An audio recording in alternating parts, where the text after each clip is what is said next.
Exposição em Gênesis 18, 16 a 33. Pastor Paulo Deus Brasil. levantado dali, aqueles homens olharam para Sodoma e Abraão ia com eles, para os encaminhar. Disse o Senhor: ocultarei a Abraão o que estou para fazer, visto que Abraão certamente virá a ser uma grande e poderosa nação, e nele serão benditas todas as nações da terra. Porque eu o escolhi para que ordene a seus filhos e a sua casa depois dele, a fim de que guardem o caminho do Senhor e pratiquem a justiça e o juízo, para que o Senhor faça vir sobre Abraão o que tem falado a seu respeito. Disse mais o Senhor: com efeito, o clamor de Sodoma e Gomorra tem se multiplicado e o seu pecado se tem agravado muito. Descerei e verei se de fato o que tem praticado corresponde a esse clamor que é vindo até mim, e se assim não é, sabê-lo-ei. Então partiram dali aqueles homens e foram para Sodoma, porém Abraão permaneceu ainda na presença do Senhor. E aproximando-se a ele, disse: destruirás o justo com o ímpio? Se houver porventura 50 justos na cidade, destruirás ainda assim e não pouparás o lugar por amor dos 50 justos que nela se encontram? Longe de ti o fazeres tal coisa, matares o justo com o ímpio, como se o justo fosse igual ao ímpio. Longe de ti, não farás justiça ao juiz de toda a terra? Então disse o Senhor: se eu achar em Sodoma 50 justos dentro da cidade, pouparei a cidade toda por amor deles. Disse mais Abraão: eis que me atrevo a falar ao Senhor, eu que sou pó e cinza, na hipótese de faltarem 5 para 50 justos, destruirás por isso toda a cidade? Ele respondeu: não a destruirei, se eu achar ali 45. Disse-lhe ainda mais Abraão: e se porventura houver ali 40? Respondeu: não o farei por amor dos 40. Insistiu: não se ire o Senhor, falarei ainda. Se houver porventura ali 30, respondeu o Senhor: não farei, se eu encontrar ali 30. Continuou Abraão: eis que me atrevi a falar ao Senhor. Se porventura houver ali 20, respondeu o Senhor: não a destruirei por amor dos 20. Disse ainda Abraão: não se ire o Senhor, se lhe falo somente mais esta vez. Se porventura houver ali 10, respondeu o Senhor: não a destruirei por amor dos 10. Tendo cessado de falar, Abraão retirou-se o Senhor, e Abraão voltou para o seu lar. Santo Deus, te pedimos humildemente mais uma vez tua graça para esse momento especial em que ouviremos a tua voz. Fala conosco, Senhor, desvenda os nossos olhos, dá-nos a tua graça, a fim de que a tua palavra seja pregada com fidelidade. Te pedimos isso em nome e por amor de Jesus. Amém.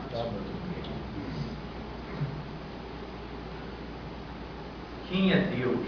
Essa é uma pergunta muito ouvida e pouco respondida corretamente. Quem é Deus? Como ele se revela a nós? Na nossa sociedade é comum você ouvir, principalmente nos nossos dias, em que se fala muito no respeito ao direito dos outros, né? Em que Deus não julga o pecado das pessoas, então se diz assim: Deus é amor. E por ser amor, esse conceito de amor na nossa sociedade é um conceito de que Deus não tem nenhum valor, nenhum princípio de obediência a nos entregar, Ele apenas nos ama do jeito que somos. Isso é muito comum nesse período do debate com respeito à questão do casamento homossexual, em que eles tentam usar da teologia para defender seu ponto de Deus, ele, o que importa é que nós nos amamos e Deus se agrada de todo tipo de amor. E esse tipo de conceito bate com a ideia que eles têm de Deus. Deus é amor na perspectiva deles. É interessante que nesse texto aqui nós encontramos uma um princípio muito interessante com respeito ao ser de Deus. Uma narrativa em que Deus fala com Abraão, revela a sua vontade a ele e diz quem ele é e como ele age. E dentro desse parâmetro ele estabelece o amor, a justiça e o juízo. Interessante que ele se revela como aquele que é, na sua essência, perfeitamente todas essas coisas. E elas se unificam no ser dele de maneira plena, perfeito, santo, justo, amor, justiça, santidade. Todos esses atributos encontram harmonia nas ações de Deus e tudo aquilo que ele é e aquilo que ele faz. O texto que nós acabamos de ler, ele nos leva a um passo adiante na revelação do teste de quem é Abraão. Abraão, foi dito a ele no capítulo 17 que a aliança que foi feita no capítulo 15 é confirmada por meio da circuncisão, o elemento externo. No capítulo 18, Deus aparece a Abraão e ele o recebe como se fosse um estranho, não sabendo quem era, como diz o autor da carta aos Hebreus, recebe anjos em casa, e nessa conversa ele trata como se tivesse recebido a Deus, e a linguagem ele está falando com Deus. E ali Deus afirma a Abraão que ele vai ser o pai dessa nação, que vai nascer da sua esposa, mulher que não pode mais ter filhos. E Deus se revela a Abraão graciosamente, dizendo a ele que ele é o pai dessa nação, apesar de não poder ser pai dessa nação. No capítulo 18, na segunda parte do capítulo, ele agora se aproxima de Abraão para dizer a ele: você é profeta, e ao profeta eu revelo a minha vontade.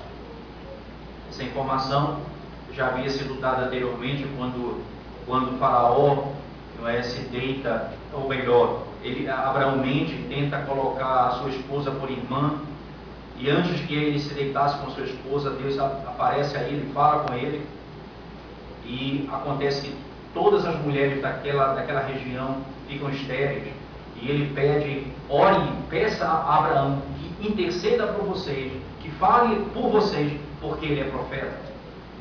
Já foi dito isso pelo próprio Deus. Ele é profeta. E aqui ele é revelado como profeta, porque o profeta é aquele que Deus diz as coisas antes delas acontecerem, de maneira direta. E, em outras palavras, ele diz a sua vontade para que ele revele ao povo. E Deus aproxima-se de Abraão e diz o que ele ia fazer, o que eu estou para fazer.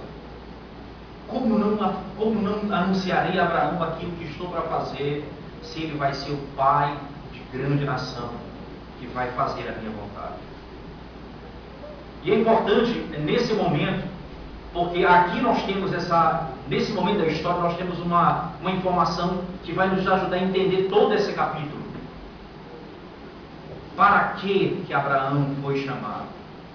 Se você voltar comigo no texto, no versículo 2 em diante, diz assim: levantou ele os olhos e verso 17, disse o Senhor: ocultarei a Abraão o que estou para fazer, visto que Abraão certamente virá a ser uma grande e poderosa nação, e nele serão benditas todas as nações da terra, porque eu o escolhi para que ordene a seus filhos e a sua casa depois dele. Veja, o verbo aqui escolher, ele é uma tradução do verbo conhecer.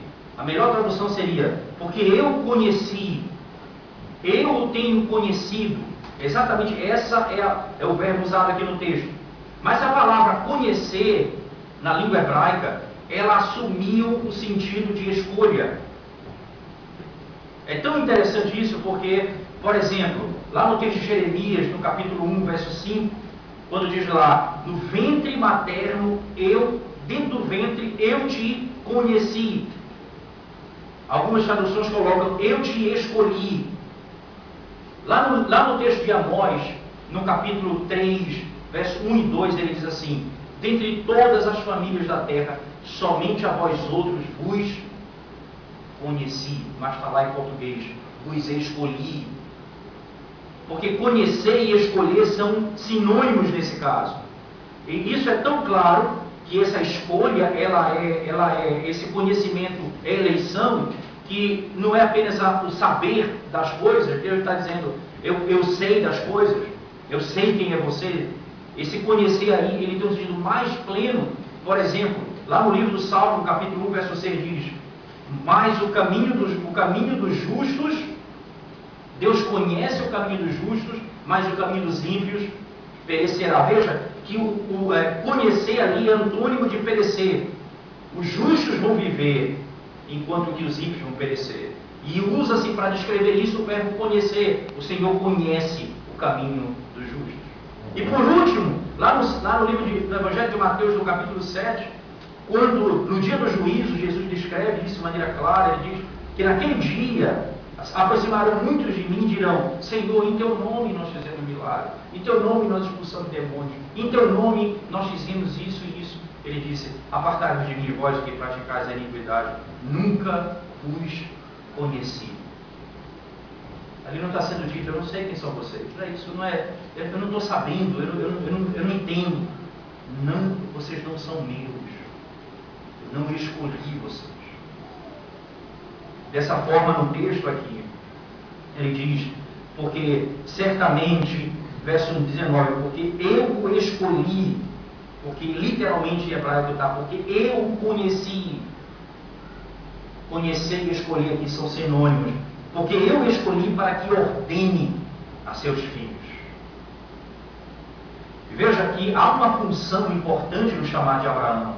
Eu te escolhi para que você ordene aos seus filhos. E a palavra aqui, ordenar, é exatamente o sentido de... A palavra vem da linguagem utilizada por Deus a Moisés. É muito interessante essa linguagem. Eu salvei, eu escolhi para que ele ordene a minha lei. A linguagem é essa, veja só.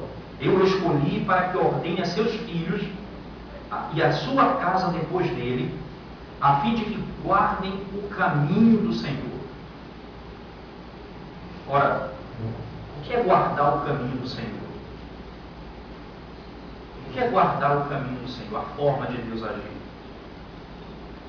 E a palavra caminho, no Antigo Testamento, ele tem um sentido dele de conduta, de modo de viver. Quando diz lá, o Senhor conhece o caminho dos justos, quer dizer, o Senhor conhece o modo de viver dos justos. O caminho tem ideia de conduta moral, ética, o modo como eu devo agir. O modo como eu devo agir. Não sei se pode ter a placa. A ideia, então, aqui é que eu preciso andar de conformidade com o caminho de Deus. O que se usa no texto, então, irmãos, é: eu escolhi Abraão para que ele ordene aos seus filhos como eles devem caminhar no caminho de Deus. Ele continua dizendo: e pratiquem a justiça e o juízo, para que o Senhor faça vir sobre Abraão o que tem falado a seu respeito. Elementos importantes no processo da redenção. Salvos pela graça, que leva à obediência, que torna efetiva a graça. É por meio do caminho desse processo da obediência que nós tornamos efetivo esse processo. Isto é, a palavra não é efetivo, mas tornamos visível esse processo da eleição, por meio da obediência. Aqueles que o Senhor salva são aqueles que vão andar no caminho do Senhor e vão revelar a vontade de Deus. Eu escolhi Abraão para que ele ensine os seus filhos a andar nos meus caminhos e a fazer a justiça e o juízo, fazer aquilo que eu ordeno. O primeiro grande princípio que nós podemos extrair aqui desse texto, irmãos, é que Deus, de maneira direta, não é? Ele está nos ensinando aquilo que nós já temos ouvido aqui. O grande papel dos pais na condução do ensino da sua casa. Aqui Abraão é chamado por Deus para conduzir os seus filhos nos caminhos do Senhor, para que a justiça e o juízo de Deus seja conhecido, para que eles saibam quem é Deus. É importante isso, a salvação ela não é individual no sentido, é para mim e para minha casa. Ela foi dada a mim e aos meus.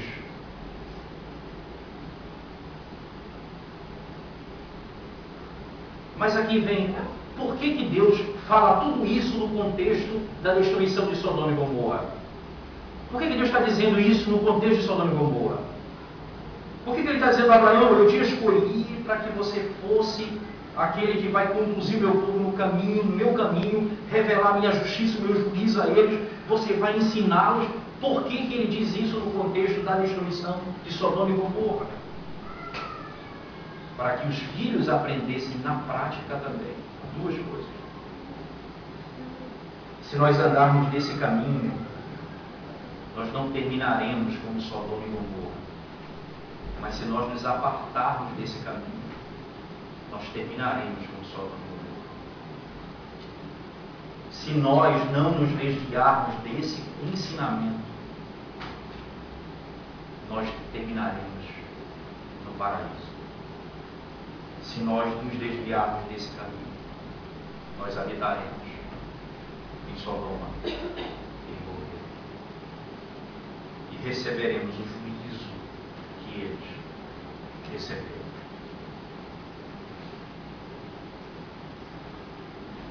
O objetivo desse texto, ao trazer à tona quem Abraão é e o que ele deve fazer, e a conclusão de Sodoma e Gomorra na última parte do texto, revela exatamente dentro da estrutura do texto.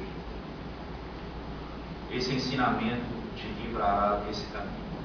Porque a palavra caminho aqui, o caminho do Senhor, é exatamente o oposto do caminho de Sodoma e Gomorra. Um povo que desaprendeu, ou que abandonou qualquer tipo de possibilidade de relacionamento com Deus, e que vive para satisfazer os seus desejos carnais, com todas as possibilidades de maldade que você possa imaginar. No capítulo 19, você vai, quando nós expormos esse texto no próximo domingo, vocês vão ver de que maldade ele se refere. Já foi dito isso no capítulo 13 de Gênesis, no versículo 13. Já foi dito quem eles eram, o que eles praticavam. Quando eles se apartaram, quando Ló se aparta de Abraão, já havia sido informado quem eles eram. Verso 13 do capítulo 13. Ora, os homens de Sodoma eram maus e grandes pecadores contra o Senhor. Eu vou revelar a Abraão o que vai acontecer em Sodoma, para que ele ensine os seus filhos como devem andar, como fugir desse caminho. O ensinamento agora, aprenda com o modo como Deus julga o pecado.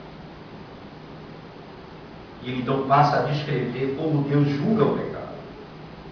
No versículo 20 diz: disse mais o Senhor, com efeito o clamor de Sodoma e Gomorra tem se multiplicado e o seu pecado se tem agravado muito.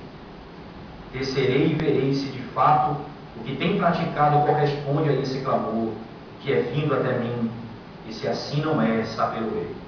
Interessante que a linguagem aqui usada no texto dá a impressão, a linguagem utilizada no texto aqui dá a impressão de que Deus não sabe se de fato é do jeito que é, e que Ele vai lá para avaliar se de fato é o que está aparecendo. Será que é isso mesmo? E essa descrição, irmãos, obviamente, é uma descrição que o autor usa para falar sobre um atributo de Deus. Veja, no versículo 19 diz assim: a fim de que guardem o caminho do Senhor e pratiquem a justiça e o juízo.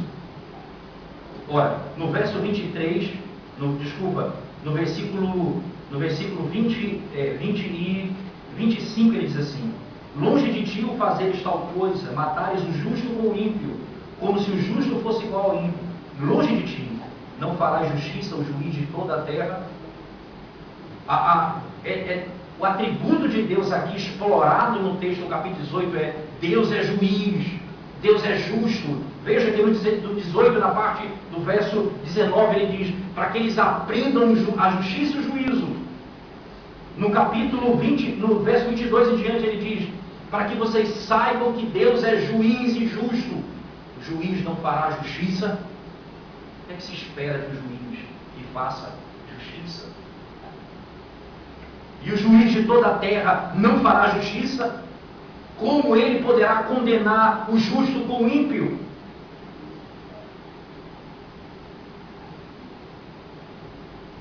Daí essa descrição humana da ação de um juiz. Ele desce para ver se de fato é assim. Sabe por quê? É a descrição para dizer o seguinte: ele julga conhecendo as coisas como elas são. Ele não julga por aparência. Ele não julga por aquilo que dizem. Ele não julga por comentário. Ele julga porque ele conhece. É uma descrição humana para revelar esse detalhe do juiz. Ele vai a fundo para conhecer o que se passa no coração dos homens. Eu vou descer para saber se é verdade ou não o que tem chegado a mim. Imagine a cena de um juiz que recebe uma denúncia e ele vai julgar os fatos. Ele desce para saber o que de fato está acontecendo. Ele julga com justiça. Ele julga porque conhece. Ele julga porque prescruta o coração. Ele julga porque ele é o juiz e age com toda a justiça. Então, uma vez que ele chega diante dos homens e se aproxima daquele lugar para destruí-lo, antes, entre esse momento e a destruição de Sodoma, diz o verso 22, então partiram dali aqueles homens e foram para Sodoma, porém Abraão permaneceu ainda na presença do Senhor. Aproximando-se a ele, disse: destruirás o justo com o ímpio? Você vai matar todo mundo na cidade, mesmo que esteja ímpio, justo, vivendo ali? E você vê o texto desenrolando, não é? O temor de Abraão em falar com Deus, o juiz. Não te irrites comigo, vou falar mais uma vez. Eu sou pó. Não te irrites comigo, eu vou mais uma vez falar contigo. Já foi revelado que Abraão havia crido que nasceria dele uma criança, junto com a sua mulher que não podia mais ter filho. E essa criança seria chamada o povo de Deus, no nome dele. Ele creu no Senhor. Ele saiu da sua terra, da sua parentela. Deus fez aliança, o animal foi morto. Ele não passou, ele viu a graça de Deus. Circuncidou todos que estavam ali, cumpriu toda a vontade de Deus. Mas faltava ainda um passo na direção desse homem que era o pai da fé. A compaixão para com aqueles que estão sendo destruídos. Ele ora, ele pede a Deus. E perceba uma coisa, ele se preocupa com os justos, mas ao mesmo tempo a proteção dos ímpios. Se ali tiver 10 justos, os ímpios não vão aparecer.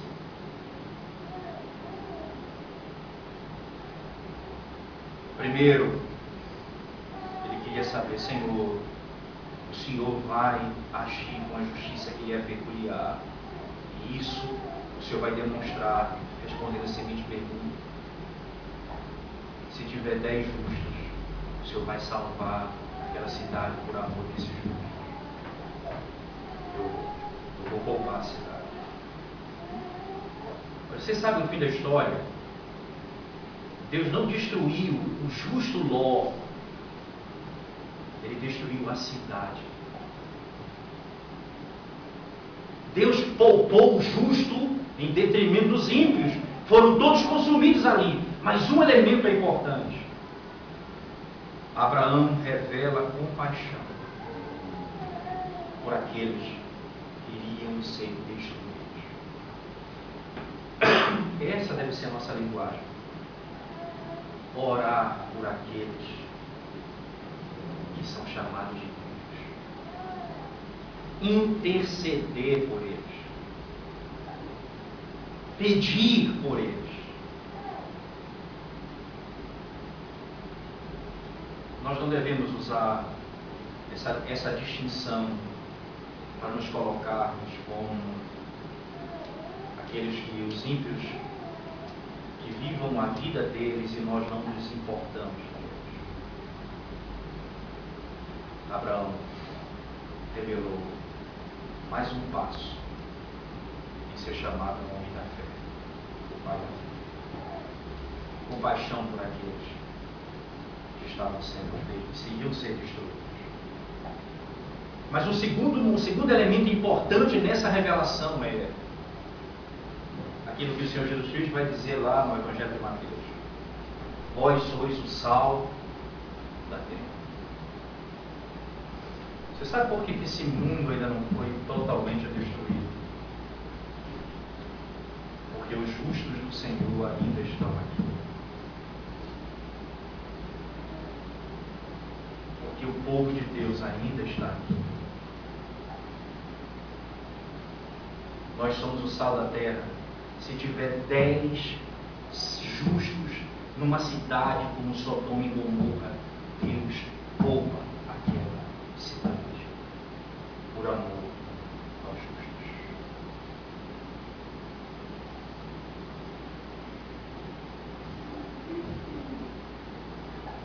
Vale a pena ser o único fiel, se, por favor, não entenda isso como uma ideia de que de ser melhor do que alguém, ou se colocar acima dos outros, mas o princípio é: vale a pena buscar ser fiel a Deus, nem que seja o último deles, porque você pode servir de bênção para uma cidade e para uma nação. Lembrem-se,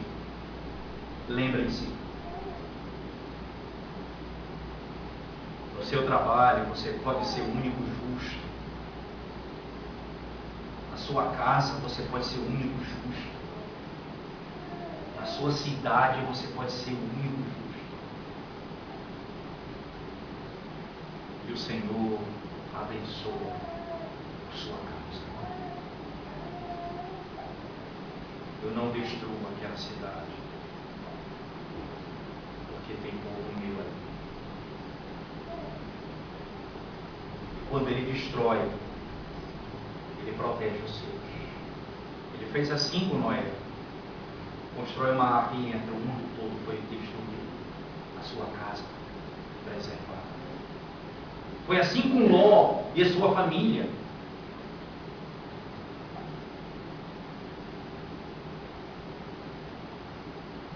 Toda aquela cidade foi destruída com fogo e enxofre. E o Senhor revela que Ele não destrói o justo com o ímpio. Ele não trata o justo como Ele trata o ímpio. Isso então traz algumas implicações diretas para nós, fruto dessa verdade. O que o justo passa, o que o justo sofre, não se iguala àquilo que o ímpio sofrerá, àquilo que o ímpio passará. A angústia da alma que um justo possa viver nessa terra não se compara à destruição que virá repentinamente sobre aqueles que não temem a Deus.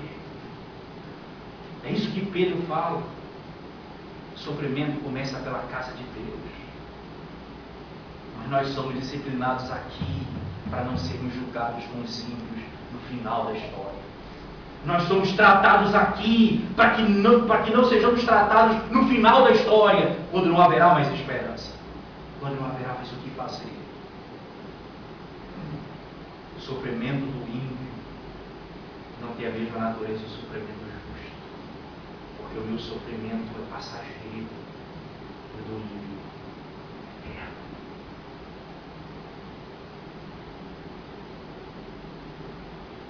As dores da minha alma, a angústia do meu coração, crises da vida, elas são passageiras.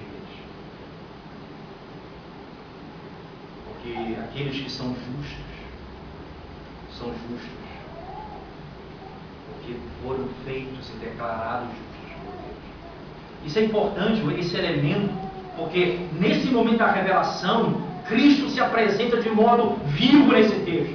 Sabe, como um princípio de que a revelação do amor e do juízo se manifesta na pessoa dele. Sabe por quê? A graça de Deus se revela na cruz. E o juízo de Deus também se revela na cruz. Você sabe por que eu não sou tratado como os ímpios? Porque o meu Senhor morreu por mim quando eu era ainda ímpio. Porque a justiça dele foi imputada a mim. Eu não sou tratado como os justos, como os ímpios, porque o Senhor me declarou justo.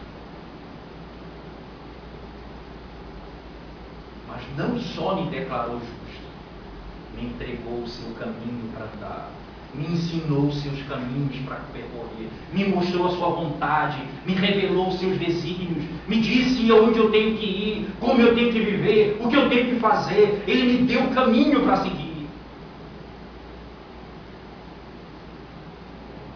Como aquela descrição do texto, o Salmo 23, que é a imagem de alguém que cuida de alguém que entra na sua casa, hospitaleiro, não é? Que a bondade e a misericórdia me seguirão todos os dias da minha vida até a casa do Senhor. A imagem de alguém que me faz entrar nesse caminho, mas que não me abandona no caminho. A bondade e a misericórdia vão me conduzir até lá. Eu sou justo porque eu fui declarado justo. Eu vou percorrer esse caminho porque a bondade e a misericórdia do Senhor me seguirão todos os dias da minha vida. Elas não se apartarão de mim.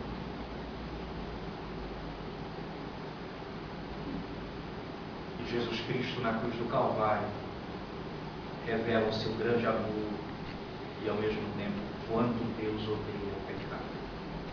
A destruição de Sodoma e Gomorra revela de alguma forma quanto Deus odeia o pecado. Mas a cruz do Calvário é a maior de toda a revelação do quanto Deus é justo. Ele vai te declarar justo, condenando o inocente. Jesus Cristo, em meu lugar. Em meu lugar. Para que eu seja declarado justo.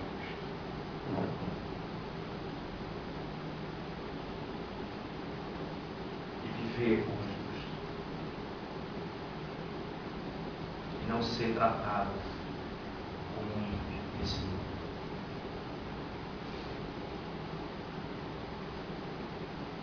Você pode dizer, eu acho que eu já até contei esse fato aqui, mas uma coisa que me chamou muita atenção nos últimos dias de vida do presbítero Olho Coleman, que era um dos fundadores do projeto, grande amigo do presbítero Manuel, parceiro do projeto, que Deus o chamou à glória. Nos últimos dias dele, quando ele estava começando o tratamento de câncer, ele era na noite, no dia seguinte ele ia se internar para começar a quimioterapia. Eu liguei para a casa dele, era umas 7h30 da noite. E eu disse a seguinte palavra para ele: o sofrimento que o senhor está passando agora é o sofrimento que o salmista passou. Porque estás abatido, a minha alma? Porque te virtuas dentro de mim? Espere em Deus, pois ainda o louvarei. Mas o sofrimento que o Senhor está passando agora jamais vai ser o sofrimento de Cristo. Quando Ele diz: Deus meu, por que me desamparaste? O Senhor nunca vai receber essa informação Porque Jesus Cristo sofreu esse sofrimento para que eu nunca passasse por esse desamparo que ele passou. Eu até imagino que ele me desamparou. Eu até penso que ele me abandonou. Eu até sinto que ele não está comigo. Eu até imagino de alguma forma. Mas ele não me abandona. Porque se ele me abandonasse, eu estava destruído plenamente. Eu posso dizer: por que sofres, ó alma? Mas eu nunca vou dizer: por que me abandonaste, Senhor? Porque Jesus Cristo foi abandonado por nós, foi condenado por nós, e por isso ele não trata o justo como os ímpios, porque os justos foram declarados justos pelo Senhor Jesus Cristo. Ló não era um homem perfeito. Nós já vimos a história dele no capítulo 13. Ele fez a escolha errada. Ele escolheu pela aparência. Ele escolheu por vista. Ele escolheu por aquilo que ele imaginou ser o melhor para ele. Mas ele não escolheu por vontade de Deus. Simplesmente por fazer o que Deus agrada. Fazer o que agradasse a Deus. Não importa nenhuma. Ele escolheu ir para um lugar onde os homens odiavam ao Senhor. Ele preferia a riqueza do que estar exatamente onde Deus pudesse abençoá-lo. Ele foi-se embora, e lá nesse lugar ele encontrou esse sofrimento.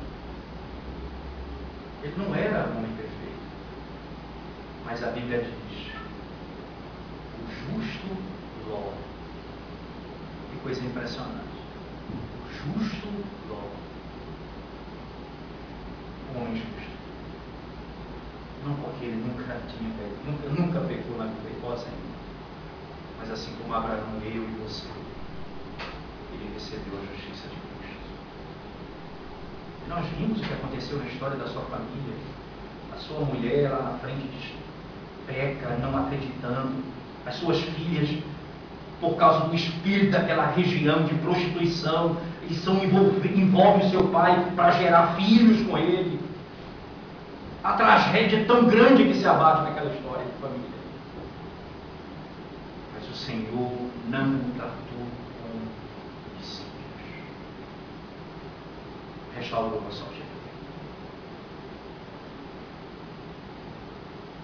Nós vamos ver depois que no fim dessa história trágica,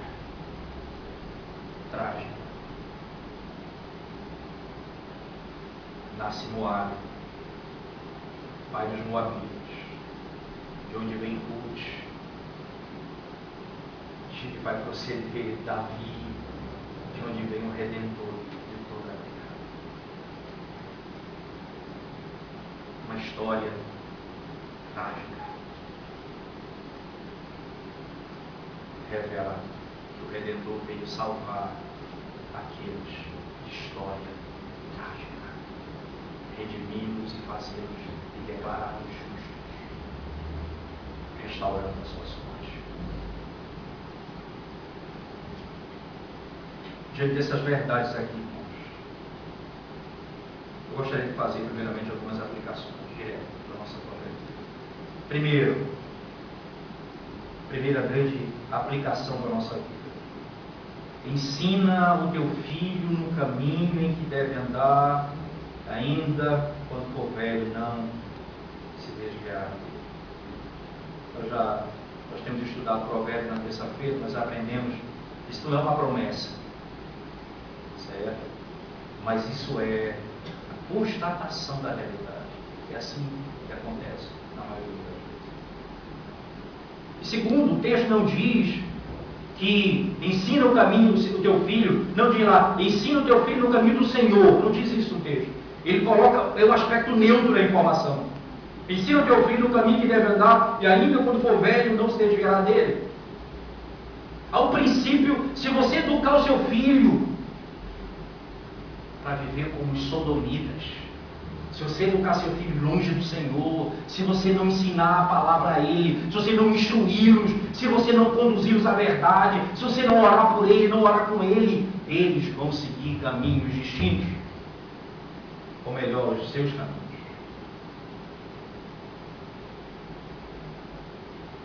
E Deus chama Abraão e fala: eu vou revelar a você o que eu vou fazer, porque você é aquele que vai ordenar aos seus filhos os meus caminhos, para que eles aprendam o meu juízo e façam a minha vontade.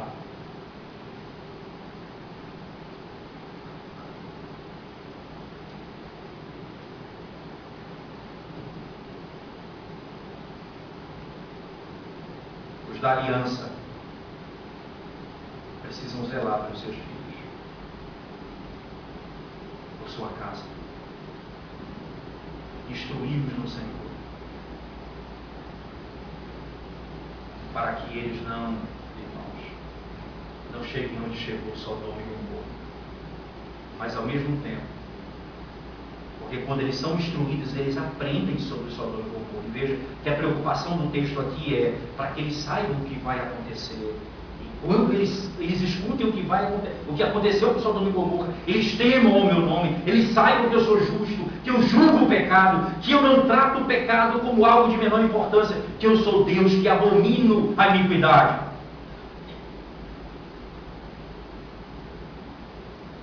Eles vão aprender: eu sou aquele que faço nascer um filho de uma mulher que não pode ter filho.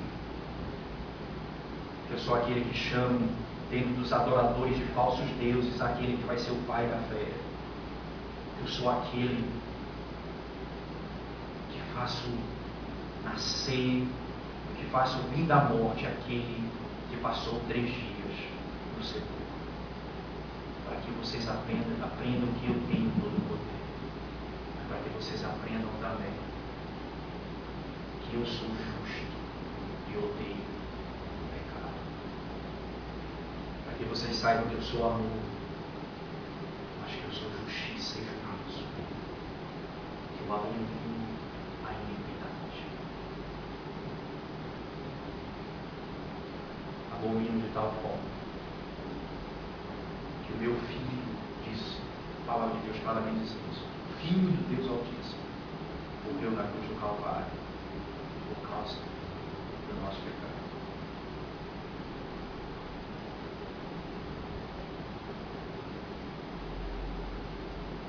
Eduquem os seus filhos, mostrem para ele quem é Deus, revelem a ele quem é Deus. É o Deus de amor, é o Deus de justiça, é o Deus de juízo, é o Deus que cuida, é o Deus que trata, mas é o Deus que abomina a iniquidade.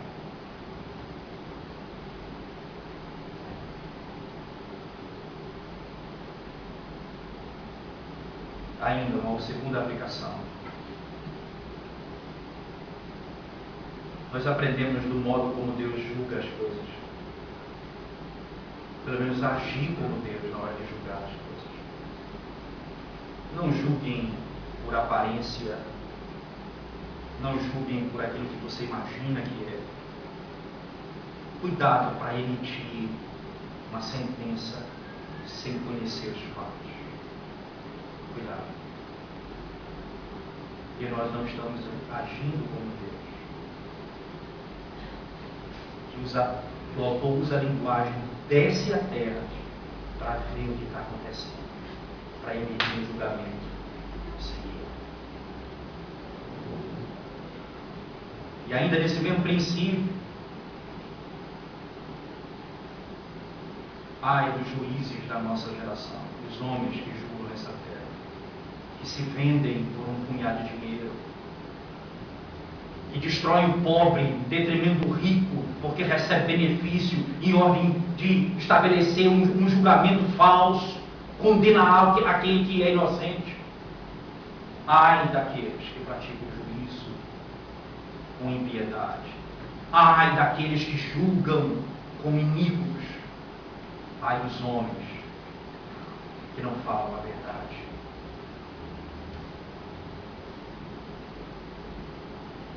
E ainda, irmãos, nós somos o sal da terra. Nós somos o povo de Deus aqui nessa terra.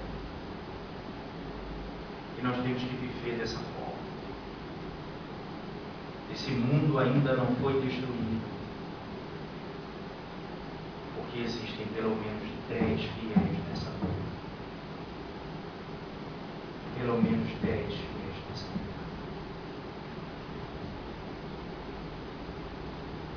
Elias pensou que ele estava só, ele disse: tem 70 que não se voltaram. Pelo menos 10 nós temos nessa terra. E por isso o Senhor ainda não destruiu essa terra. E viver como justo é fazer aquilo que Deus disse a Abraão. Ensine, ordene aos teus filhos o meu caminho. Aprenda a justiça e o juízo. Vivam desta forma. Nós somos o sal da terra. Nós não agimos como os ímpios irmãos. Nós não trocamos o paraíso por nenhum benefício dessa terra. Nós não trocamos nenhuma verdade eterna por nenhum prazer momentâneo. Nós não negociamos a eternidade por coisas passageiras. Nós somos cidadãos do céu que vivem nessa terra. Por isso o Senhor ainda não destruiu esse lugar.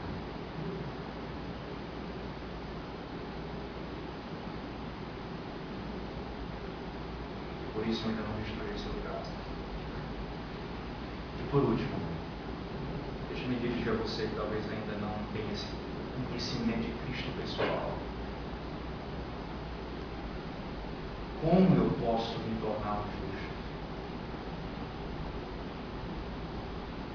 Só há uma maneira de você se tornar justo. Se o Senhor te declarar justo, se Ele imputar a você a justiça de Cristo, nenhuma obra pessoal sua será suficiente para te livrar do fogo que caiu sobre Sodoma e Gomorra. Você sabe por que nós seremos livres do dia desse fogo? Porque essa ira de Deus já caiu sobre Cristo, meu Redentor. Por isso eu não vou ser condenado. A ira de Deus vai cair sobre todos, justos e ímpios. A diferença é que os justos vão estar debaixo de Cristo, aquele que recebeu a ira em nosso lugar. Como a linguagem bíblica, como uma galinha que junta os seus pintinhos debaixo das asas. Assim nós estamos em Cristo, protegidos por Ele, guardados por Ele, e a ira de Deus não nos alcançará. A ira de Deus não nos alcançará, porque atingiu primeiro o nosso Redentor, aquele que morreu em nosso lugar. Se você quiser ser justo, primeira coisa, rejeite a sua justiça pessoal e renda-se à justiça de Cristo. A sua justiça é aquela que me declara justo, me livra da condenação do fogo eterno. Que Deus tenha misericórdia, irmãos, da nossa vida. Como Abraão, nos ensina a viver de modo digno.